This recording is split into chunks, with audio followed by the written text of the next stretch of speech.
Ito, libreng satellite office po ng DOLE sa Panique, Tarlac.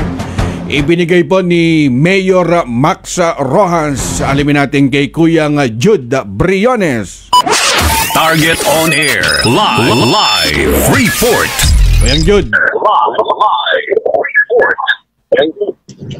Karex, dahil sa pagnanais ni Mayor Leonardo Max Rojas na may lapit ang serbisyo at mas mapadali ang pag-access ng kanyang mga kababayan sa Department of Labor and Employment or DOLE, ay nagbigay ito ng isang libreng opisina para sa naturang tanggapan.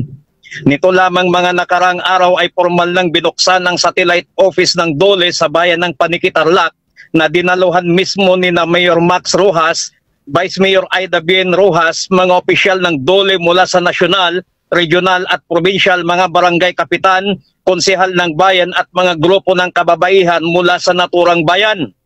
Ang mga pagdalo ng mga opisyal ng DOLE sa pagbubukas ng satellite office sa bayan ng Panique, Tarlac ay nagpapakita lamang ng kanilang pagsuporta sa inisyatibang ginawa ni na Mayor Max Rojas at Vice Mayor Ida Bien Rojas na matulungan silang mailapit sa mga tao ang kanilang serbisyo.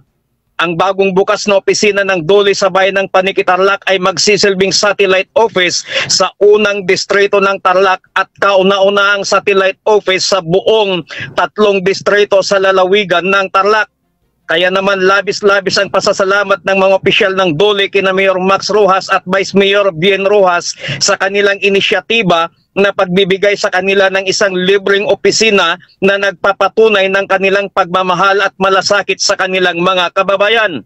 Ang pagkakatagdag ng bagong tanggapan ay bunga ng matibay na paninindigan ni Mayor Max Rojas at Vice Mayor Rojas na mailapit ang mga serbisyo ng DOLE sa kanilang manasasakupan at layunin nilang magkaroon ng mas epektibo at agarang pakikipag-ugnayan sa pagitan ng ahensya at ng komunidad at upang maghatid ng mas maayos na serbisyo sa mga nangangailangan.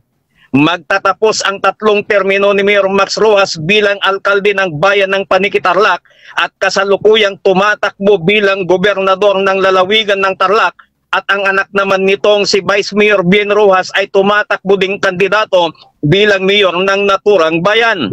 Ayon kay DOLE Tarlac Head Jose Roberto Navata, ang satellite office ay unang bibigyan ng 5 tauhan na mag-aalok ng hanay ng mga programa sa employment facilitation, employment preservation at regulation at protection at kapakanan ng mga manggagawa. Mula dito sa bayan ng Panique, Tarlac, Jude Briones nag-uulat para sa DZMA 1530 ang Radyo TV. Kuyang Jude. Target on air.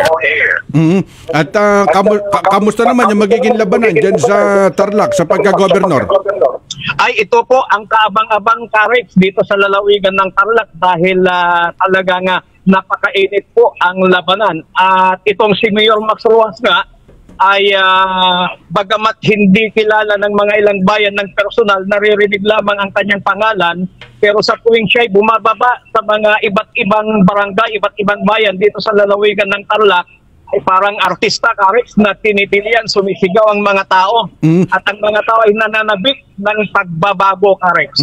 Para ba nakita nila si Jed, para ba nakita nila si Max Alvarado?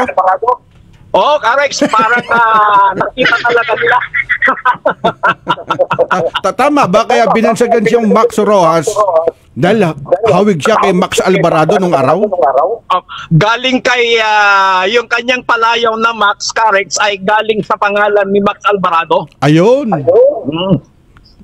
Sige.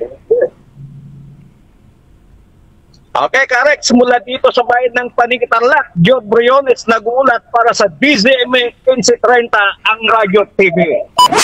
Target on air. Live report.